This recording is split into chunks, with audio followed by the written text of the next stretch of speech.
আমি তাদের পক্ষ থেকে আপনাদের অভিনন্দন জানিয়ে আমি কয়েকদিন আগে বলেছিলাম যে 17 তারিখ থেকে আমাদের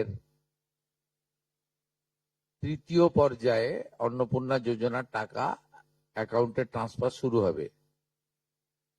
আমরা যেহেতু সংকল্পপত্রে ঘোষণা করেছিলাম আমরা প্রথম জুন মাসে 28 লক্ষ বেনিফিশিয়ারিকে অনলাইন এবং অফলাইনের মধ্যে দিয়ে আমরা শুধু প্রোগ্রামটা লঞ্চ করিয়েছিলাম।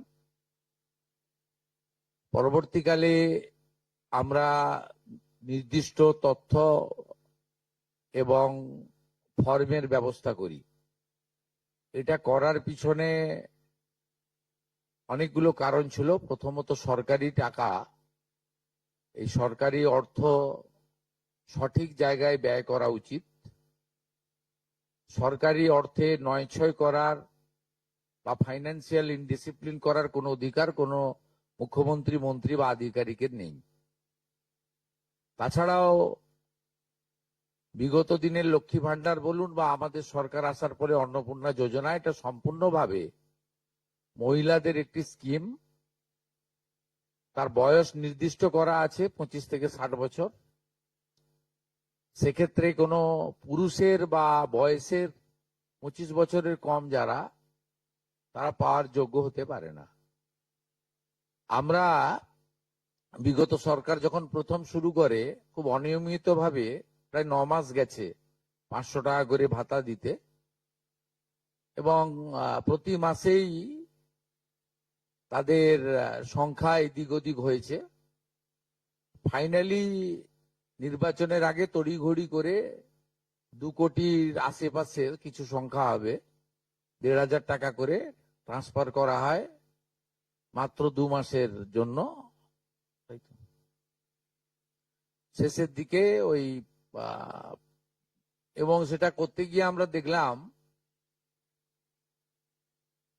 যে আমরা যদি সকলকেই লিস্টটাকে কনভার্ট করে দিই অন্নপূর্ণা যোজনাতে, তাতে এসআইআর এর নাম বাদ গেছে, ভারতীয় নয় এমন লোকের নাম থাকবে, মৃত লোকের নাম থাকবে, পুরুষদের নাম তাতে থেকে যাবে। সেই কারণে আমরা নতুন সরকার স্বচ্ছতার ভিত্তিতে এই কর্মসূচি দেওয়ার ক্ষেত্রে আমরা ফর্ম চালু করি এবং আমাদের পোর্টাল চালু হয়, এবং জুলাই মাসে দ্বিতীয় পর্যায়ে যখন আমরা 1 কোটিরও বেশি মহিলার অ্যাকাউন্টে নেতাজি ইন্ডোর স্টেডিয়াম থেকে প্রোগ্রাম করে টাকা ট্রান্সফার করি, সেক্ষেত্রেও অনেক অভিযোগ আসে আমাদের কাছে, এবং অনেক মহিলারা বলেন যে আমি যোগ্য কিন্তু আমাকে দেওয়া হয়নি ইত্যাদি ইত্যাদি। তাই আমরা আমাদের বিডিওদের সাহায্য নিয়ে জেলা শাসকদের নেতৃত্বে হাউস টু হাউস ভেরিফিকেশন যতটা সম্ভব এই সময়ের মধ্যে করি, এবং জুন এবং জুলাই মাসের 31 তারিখ পর্যন্ত পোর্টাল চালু ছিল আবেদনের। এবং এখানে প্রায় 1,70,00,000 বা তার থেকে একটু কিছু বেশি হবে সংখ্যাটা, আমি এই মুহূর্তে ডিটেলসে যাচ্ছি না, তারা আবেদন ইত্যাদি করেন, যার মধ্যে জুলাই মাসের প্রাপকরাও ছিলেন।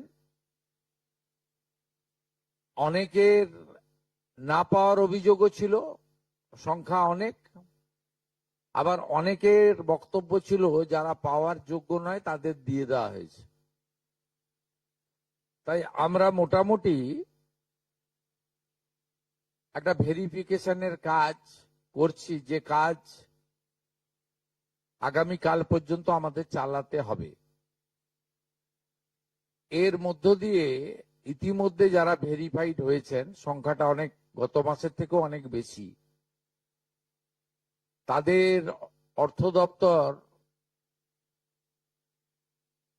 17 তারিখ থেকে এত বিরাট এলাকা, বিরাট টাকা, 2-3 দিন লাগবে অ্যাকাউন্টে ট্রান্সফার তারা করতে থাকবেন। এটা প্রতি মাসে হবে না, প্রতি মাসেই যারা ভেরিফাইড হলেন তারা মাসের 2য় সপ্তাহে, আমি দেখছিলাম কিছুজন 1 তারিখ থেকেই বলতে শুরু করেছেন কখন ঢুকবে কখন ঢুকবে। মানে এরা মূলত আমাদের ভোট দেয়নি, আমাদের পরাজয় দেখতে চেয়েছিলেন, খুব কষ্ট হচ্ছে ওদের। কিন্তু আমরা সরকারি টাকা নয়ছয় করতে দেব না, আর যোগ্য প্রাপকদের চিহ্নিত করেই দেব, এবং আমরা এক্ষেত্রে কমিটেড। অর্থাৎ যে চুরি দুর্নীতি হয়েছে, যেমন বিগত দিনে আধার লিঙ্ক অ্যাকাউন্ট নম্বর দেওয়া হয়নি, সেলফ ডিক্লিয়ার অ্যাকাউন্ট নম্বরে দেওয়া হয়েছে, এর ফলে মহিলার টাকা পুরুষ পেয়েছে, অন্য লোক পেয়েছে, এখন গ্রেপ্তার হয়েছে বহু মানুষ। এই সব আছে, ডিটেলসে তো বলা যাবে না। আমরা মোটামুটি আপনারা আমাদের শিশু ও নারী কল্যাণ দপ্তরের, এটা হচ্ছে নোডাল এজেন্সি, ইমপ্লিমেন্টিং এজেন্সি, তাদের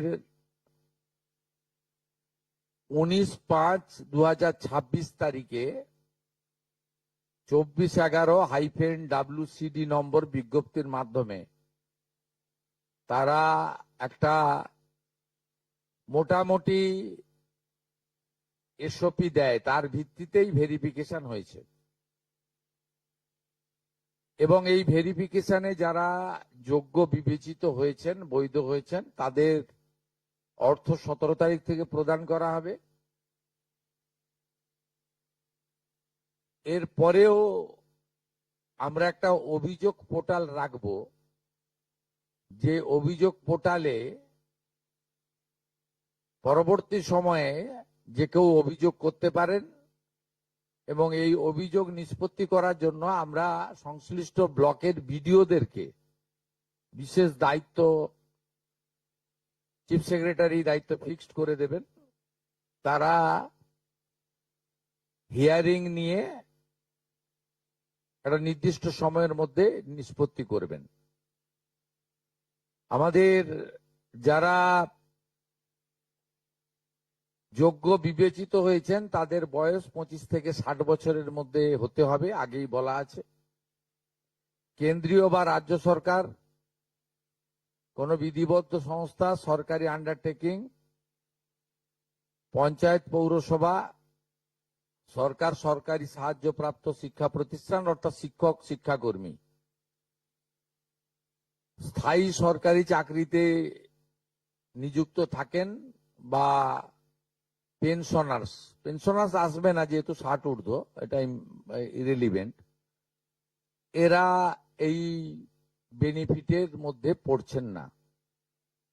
তাছাড়া যারা আয়কর প্রদান করেন, অর্থাৎ এখন আয়করের ঊর্ধ্ব সীমা হচ্ছে 12 লক্ষ টাকা বছরে, 12 লক্ষ টাকা পেরিয়ে গেলে আয়কর দিতে হয়।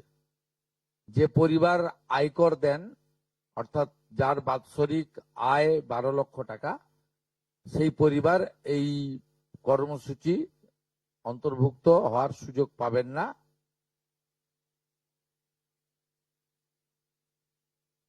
এবং যে মহিলা নিজে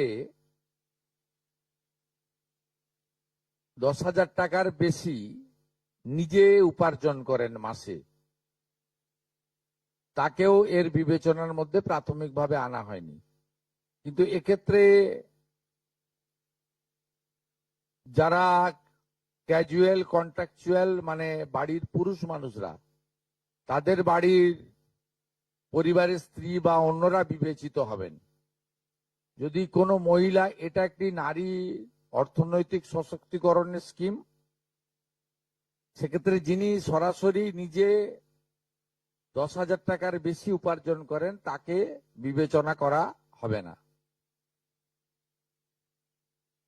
25 থেকে 60-এর মধ্যে যারা 3,000 টাকার কম ভাতা পান, ধরুন উইডো পেনশন 1,500 টাকা এই মাস থেকে হয়েছে, গত মাস পর্যন্ত ছিল 1,000 টাকা, তাদেরকে হায়ারটা দেওয়া হচ্ছে, 3,000 টাকাটাই দেওয়া হচ্ছে অন্নপূর্ণা যোজনাতে। এই ধরনের যত স্কিম 25 থেকে 60 মহিলাদের রয়েছে যারা 3,000 টাকার কম পান বিভিন্ন ভাতা, তাদেরকে 3,000 টাকার অন্নপূর্ণা যোজনার ভাতাটাই দেওয়া হচ্ছে। এক্ষেত্রে দুটি ক্ষেত্রে আমরা শিথিল করছি। একটা হচ্ছে দিব্যাঙ্গ ভাতা যারা পান তারা দুটো ভাতাই পাবেন। তারা দিব্যাঙ্গ ভাতা যেটা আগস্ট মাস থেকে 1,500 হয়ে যাবে সেটাও পাবেন, অন্নপূর্ণা যোজনা 3,000ও পাবেন, শুধুমাত্র ফিজিক্যালি চ্যালেঞ্জদের ক্ষেত্রে। আর পিএম কিষাণ সম্মান নিধির ক্ষেত্রে, এই দুটি ক্ষেত্রে আমরা এটাকে শিথিল রাখছি। এছাড়াও এর আগে যেটা অনেক মহিলার নাম বাদ চলে গেছিল, 3 কক্ষ বিশিষ্ট বাড়ি, এটা গ্রামের ক্ষেত্রে এক্সাম্পট করে দেওয়া হয়েছে। গ্রামের ক্ষেত্রে কোনো বাড়ির সংখ্যা রাখা হয়নি, শিথিল করে দেওয়া হয়েছে। অর্থাৎ গ্রামীণ এলাকার মহিলারা এবারে আরো বেশি সংখ্যায় সুযোগ পাবেন। তাদের ক্ষেত্রে, গ্রামীণ ক্ষেত্রে 3 কক্ষ বিশিষ্ট বাড়ি, যেটা জুলাই মাসে ওই ক্রাইটেরিয়াটা থাকার কারণে অনেকে বঞ্চিত হয়েছেন, এবারে আর বঞ্চিত তারা হচ্ছেন না। এবং শুধুমাত্র জমির পরিমাণের ক্ষেত্রেও যে 7টি কর্পোরেশন রয়েছে সেখানে শুধুমাত্র 50 ডেসিমেলের বেশি জমির মালিকানা যারা কর্পোরেশন এলাকা, কলকাতা, হাওড়া কর্পোরেশন এলাকা 7টি, পৌর এলাকা এবং গ্রামীণ এলাকাতে ছাড় দেওয়া হয়েছে জমির পরিমাণের ক্ষেত্রে। এর ফলেও আরো অধিক সংখ্যক মহিলা, গ্রামীণ মহিলারা বিশেষ করে, এবারে আপনার অর্থ পাওয়ার ক্ষেত্রে সুযোগ পাবেন। আমরা সরকারি অর্থ, নারী সশক্তিকরণ, নারীর অর্থনৈতিক ক্ষমতা বৃদ্ধি, এই লক্ষ্য রেখে প্রকৃত প্রাপকদেরকে আমরা দেব। এবং প্রাথমিকভাবে সংখ্যাটা 17 তারিখে মাননীয় মন্ত্রী মালতী রায় মহোদয় আপনাদের জানিয়ে দেবেন। 17 তারিখ বিকেলে। আমি সংখ্যাটা বলছি না, কিন্তু যে কয়েক লক্ষ মহিলা তারা জুলাই মাসে অর্থ থেকে বঞ্চিত হয়েছিলেন, এই 3 কক্ষ বিশিষ্ট বাড়ি বা জমির পরিমাণ ইত্যাদির কারণে তাদের ম্যাক্সিমামটাই এবারে আমরা সংযুক্ত করে দিয়েছি। তাই আমি বিশ্বাস করি যে আগস্ট মাসে প্রদেয় অর্থে 100% না হলেও 99% প্রকৃত প্রাপকদের হাতে আমরা পৌঁছে দিতে পারব। এবং এর সাথে সাথে অভিযোগ পোর্টালও চালু করে দেবেন। যে অভিযোগ পোর্টালেও আমাদের দপ্তরের গাইডলাইনের বাইরে গিয়ে কেউ যদি পেয়ে থাকে, আপনারা তথ্য দিয়ে সাহায্য করবেন রাজ্য সরকারকে। আর এই গাইডলাইনের মধ্যে থাকা কোনো